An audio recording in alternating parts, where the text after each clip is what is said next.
Bonjour et bienvenue à cette présentation de FileMaker. Je me présente, je suis Douglas Wallis, je suis responsable technique de FileMaker en Europe du Sud.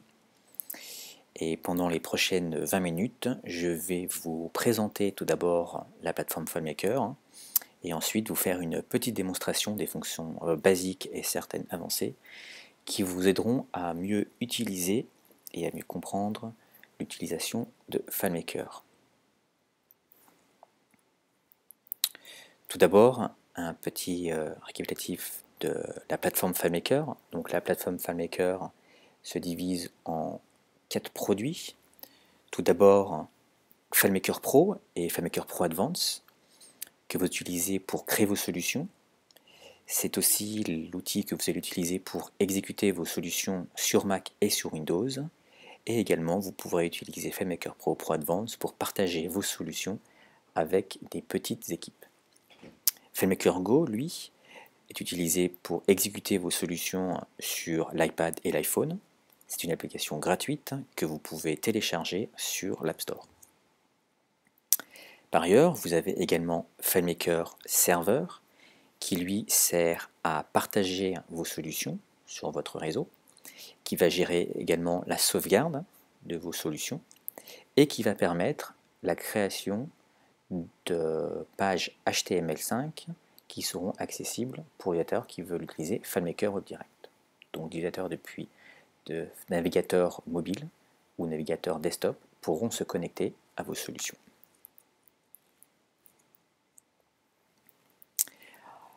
Pour mieux comprendre l'utilité de FileMaker, il faut en fait se redimensionner sur les besoins d'une entreprise. Les entreprises ont besoin de gérer beaucoup d'informations, souvent, de faire pas mal de travail. Vous avez besoin, par exemple, d'un système de gestion de contacts, de suivi de projet, des documents, création de factures parfois, des catalogues de produits, des tableaux de bord, des rapports. Et il y a beaucoup de besoins. Et généralement, là où le problème se commence à se faire connaître, c'est quand tous ces besoins ne sont pas traités par un seul outil, mais par plusieurs outils. Donc généralement, vos équipes utilisent des papiers. Quand vous avez des rapports qui viennent depuis le terrain, généralement ces papiers arrivent de terrain. Vous pouvez avoir des fichiers qui vont se trouver un petit peu partout sur vos serveurs. Vous pouvez avoir une multitude d'applications juxtaposées qui vont chacune faire un peu des différentes actions, mais pas forcément travailler correctement entre elles. Et également des feuilles de calcul, des tableaux Excel ou des tableaux même sur Google Sheets, qui ne sont pas forcément partagés entre les différents personnels et qui peuvent être modifiés par un peu n'importe qui, à n'importe quel moment. Quand on discute avec la plupart de nos clients et futurs clients, leur grand souci, c'est qu'on s'aperçoit que très rapidement, avec cette multitude de process, les employés perdent énormément de temps dans la journée, d'improductivité, à rechercher des informations.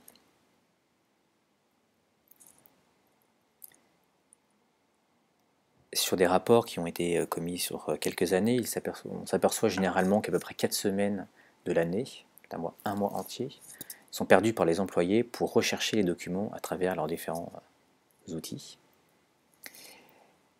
Et ce qui fait le plus peur, c'est qu'environ 67% des pertes de données sont dues à des employés qui n'arrivent pas justement à retrouver les fichiers et qui écrasent d'autres fichiers à d'autres endroits. Donc le grand problème généralement, c'est qu'on se retrouve avec des informations qui sont dispersées un petit peu partout sur différentes machines. Nombre de fois, on peut retrouver que des tableaux Excel sont uniquement sauvegardés dans la messagerie et nulle part ailleurs.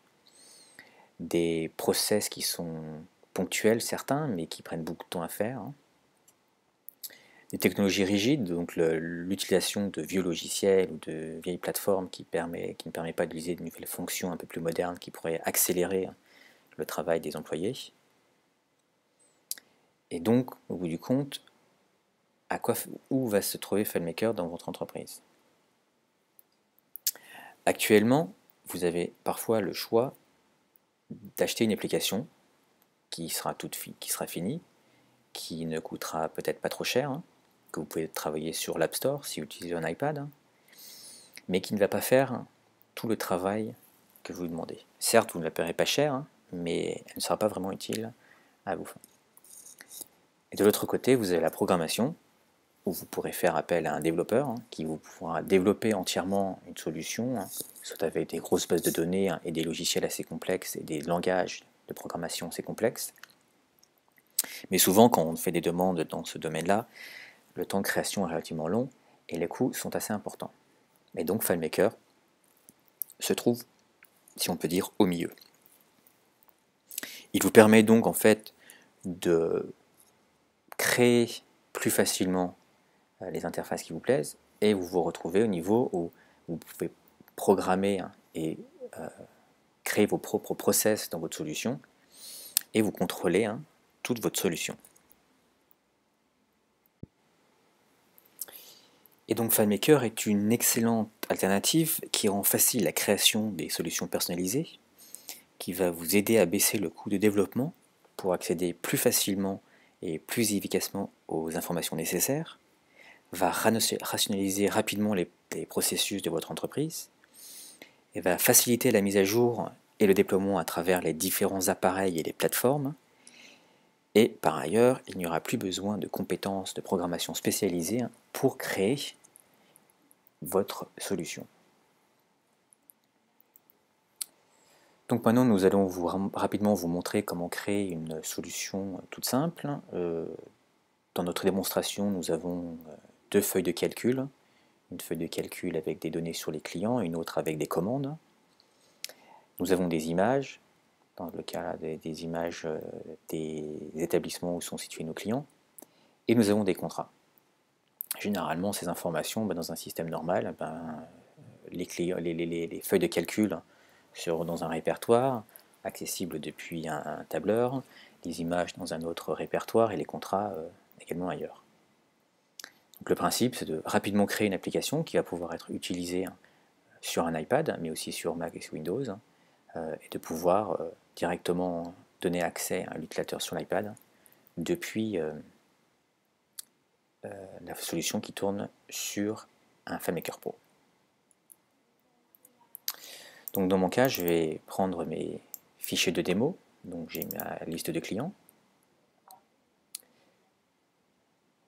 dans lequel j'ai un numéro de client, le nom, le gérant. Ce qui est relativement important, c'est ce numéro de client qu'on ne retrouve pas généralement dans les tableurs, mais qui est relativement utile dès que vous voulez lier différentes informations, car si vous n'avez pas de numéro de client, il va falloir faire attention que les informations puissent être liées. Car dans mon cas, j'ai des travaux, des commandes de travaux, et pour pouvoir lier mes commandes de travaux dans ce fichier Excel à cet autre fichier Excel, il me faut en fait une colonne commune. Donc très simplement, je vais prendre ma liste de clients que je vais venir ouvrir dans FileMaker Pro. FileMaker Pro, très rapidement, va comprendre que c'est un fichier de feuille de calcul et va demander de convertir les têtes de colonne en nom de rubrique. Donc je vais l'appeler client, sauvegarder sur mon bureau, et voilà, ma table a été créée, et avec toutes les informations dont j'ai besoin. Donc une vision en mode tableau, qui rappelle énormément ce que j'ai dans Excel. Donc là, je vais venir en fait créer un nouveau modèle dans un format spécial iPad pour pouvoir le regarder sur mon iPad très facilement. Donc je vais dans le menu affichage, modèle, et là je viens créer un nouveau modèle. Donc j'ai le choix de vous montrer tous les enregistrements du client, je vais donner un nom, donc je vais l'appeler ça client iPad. C'est créé pour un iPad, un formulaire dans un mode paysage. Et je clique OK. Et automatiquement, la page a été créée pour qu'elle passe très facilement sur mon iPad. Donc si je regarde au niveau des dimensions écran, on va voir qu'elle s'est mis à la taille de la page paysage, 1024 par 660. Donc très rapidement, je vais venir créer, ajouter ces informations. Donc d'abord, je vais venir insérer le logo de mon entreprise.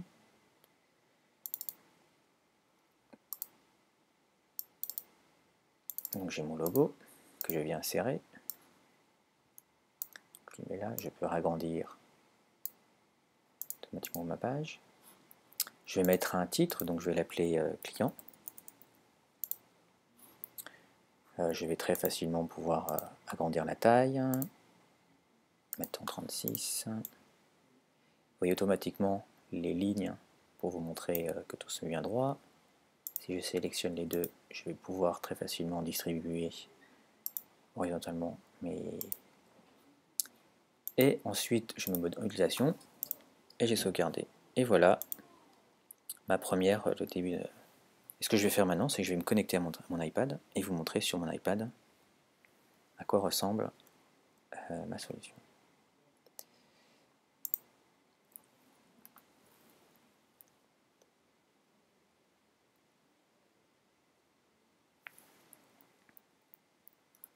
Donc voici mon iPad.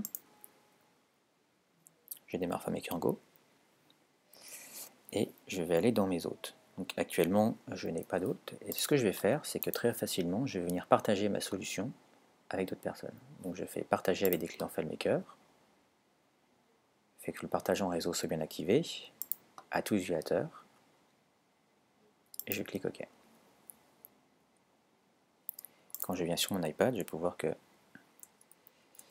ma solution client est bien présente, et je me connecte,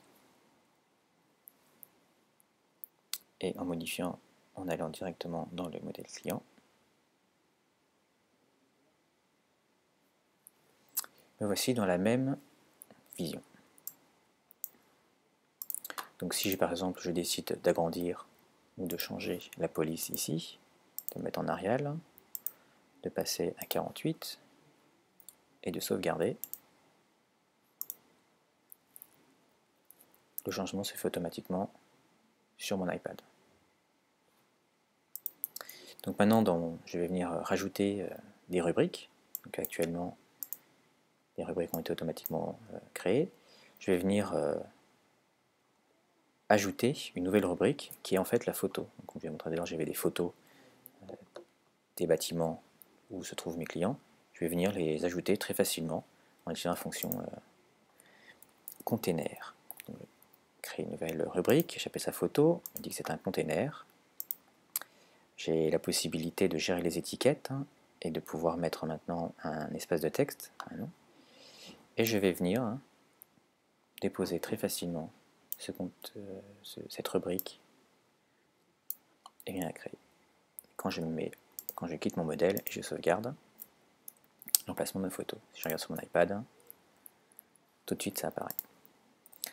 Ensuite en dessous je vais venir insérer les informations que j'avais, donc je vais prendre le client, le gérant, l'email et le bureau. Je vais les placer horizontalement et je vais rajouter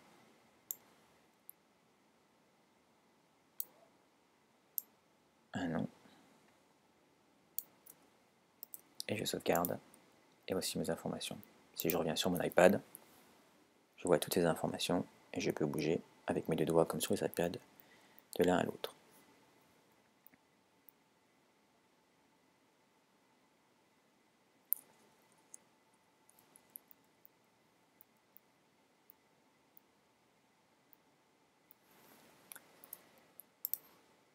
Donc voilà, maintenant je vais vouloir insérer les photos que j'avais tout à l'heure. Donc je vais très facilement importer des enregistrements. Dans ce cas-là, ce sont depuis un dossier. Je sélectionne mon répertoire de photos. Je viens d'insérer et je vais tout simplement venir insérer mes photos comme ceci.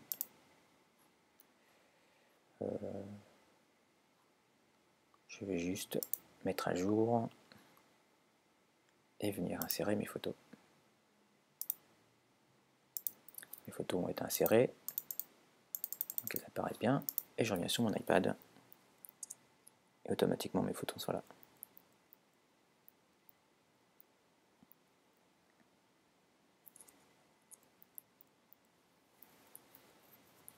Donc vous pouvez voir, c'est très rapide en fait ce déploiement qui permet en fait, dès qu'on crée sa solution, de pouvoir la voir, comment elle va réagir sur le Mac, sachant que sur Windows sera pareil, et de voir ce que ça va donner très rapidement aussi sur mon iPad ou mon iPhone.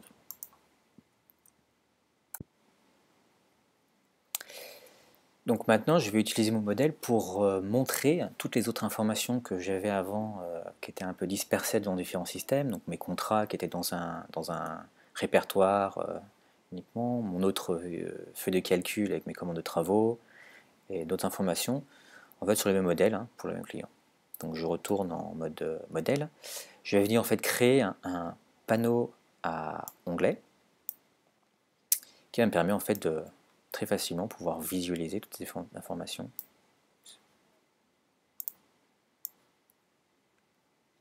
qui se trouvent dans mes différents systèmes. Donc je vais créer en fait différents onglets, donc un qui va être pour les contrats, un autre pour les commandes, un autre pour la carte, et un dernier qui sera un rapport.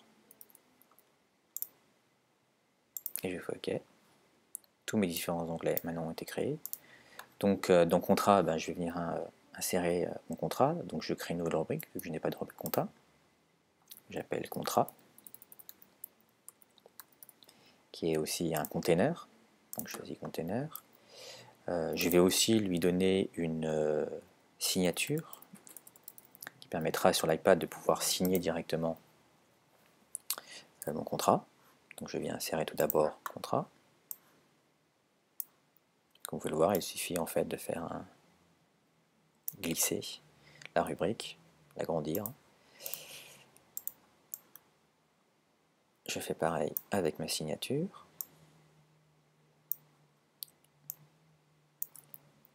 Et je sauvegarde ces informations. Et si je reviens sur mon iPad, voir tout de suite les informations apparaissent. Dans mon cas, là, je vais venir en fait insérer un PDF. J'ai la possibilité, lorsque j'ai des PDF, de réduire la taille, mais surtout de pouvoir en fait avoir un contenu interactif qui permet en fait de pouvoir mieux visualiser les informations. Et donc dans mon cas, si je viens insérer un PDF, donc je vais venir au hasard prendre un contrat, je l'insère et automatiquement, vous pouvez voir, je peux le lire directement à partir dans FileMaker directement. J'ai la possibilité de le sauvegarder si je veux, ou même de zoomer si j'en ai besoin. Et si je reviens sur le même client, vous pouvez voir exactement, j'ai mon PDF qui me permet aussi de l'afficher.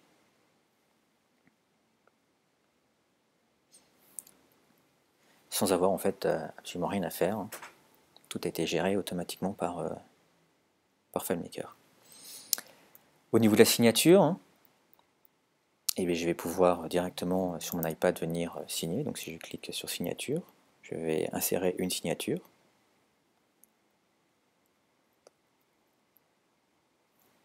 L'accepter et automatiquement elle s'affiche. Et automatiquement j'ai récupéré ma signature.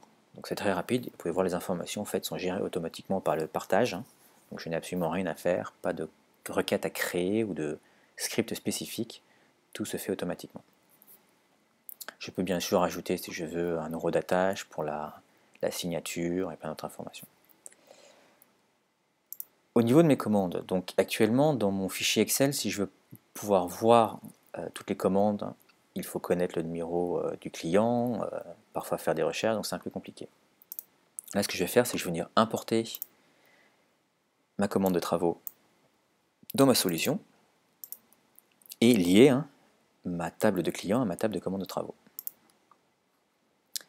Donc FileMaker sait que la commande de travaux est un fichier Excel également. Je vais lui demander de créer une nouvelle table, de créer les rubriques par rapport à ce qu'il y avait dans Excel, et j'importe. Et là j'ai mes informations.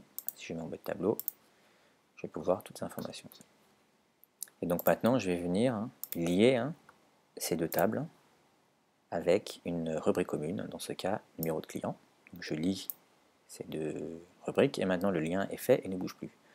Généralement dans Excel, un des problèmes c'est que les liens ne se font pas par rapport au nom que vous pouvez mettre dans la première ligne, mais se fait par rapport à la colonne. Donc si vous bougez des colonnes, les liens se perdent généralement.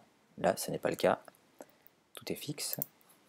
Donc maintenant je reviens à mon client, niveau commande, et je vais venir créer ce qu'on appelle en fait un tableau externe qui permet de visualiser les informations depuis une autre table. Donc je crée mon tableau, il va me montrer tous les liens qui viennent de l'autre table externe. Le tri va se faire au niveau de la date.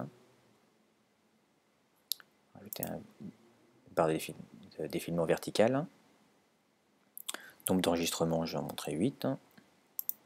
Ok. Ensuite, je choisis en fait les rubriques que je vais montrer. Donc je vais rajouter la date, une description et l'heure. Et voilà. Et maintenant, je sauvegarde. Et quand je viens sur mon iPad, au niveau commande, je vois toutes les informations.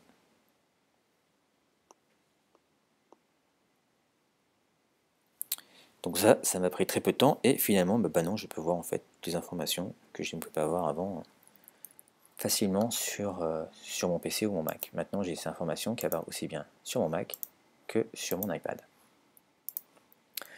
Au niveau de la cartographie, c'est pareil, nous avons une fonction qui s'appelle l'outil WebViewer, qui permet en fait d'afficher des pages web très facilement.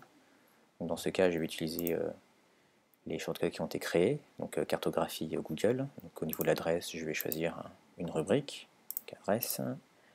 Au niveau de la ville, pareil, une rubrique ville. Prendre le code postal. Le pays, c'est la France. Et je fais OK. Je sauvegarde.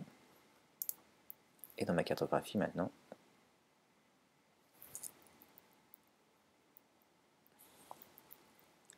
j'ai ma carte Google qui apparaît. Donc vous trouverez certainement sur Internet d'autres fonctionnalités de pouvoir montrer des cartes différemment. Si vous utilisez le Google Maps API vous permettra de montrer d'autres cartes. Et ceci est la fonction primaire. Et si je me mets par exemple sur mon iPad, au niveau de la carte,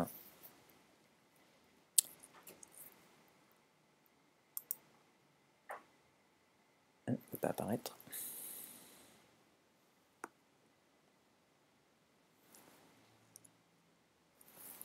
La carte Google qui va se charger.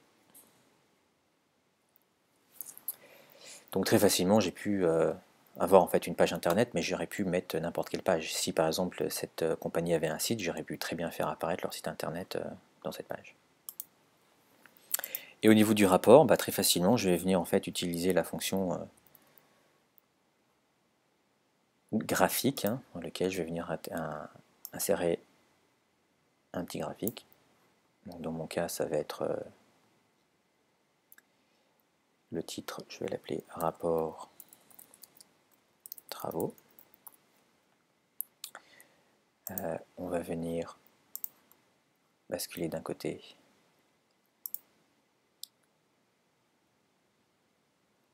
les descriptions et de l'autre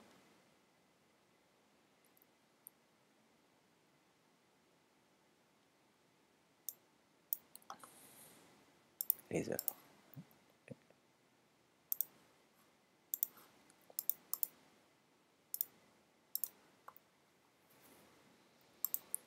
Donc je peux choisir différentes thèmes de couleurs si je veux. Choisir contrôler mon plan. J'ai différentes options qui sont à peu près ce que vous retrouvez dans tous les systèmes graphiques. Je vais montrer uniquement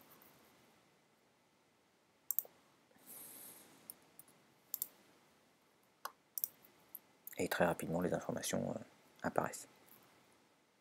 Donc vous pouvez voir, c'est relativement facile de pouvoir créer toutes ces informations. Et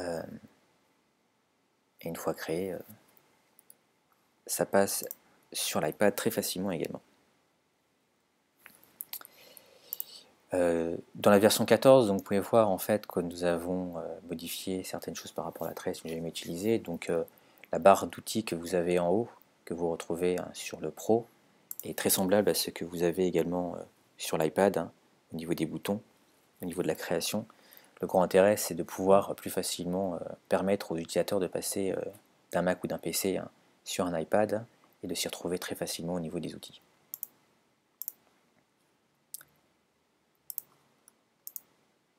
Donc dans FileMaker Pro, vous avez différentes solutions de démarrage qui sont livrées avec FileMaker Pro 14 et Pro Advance. Il y en a 16 actuellement.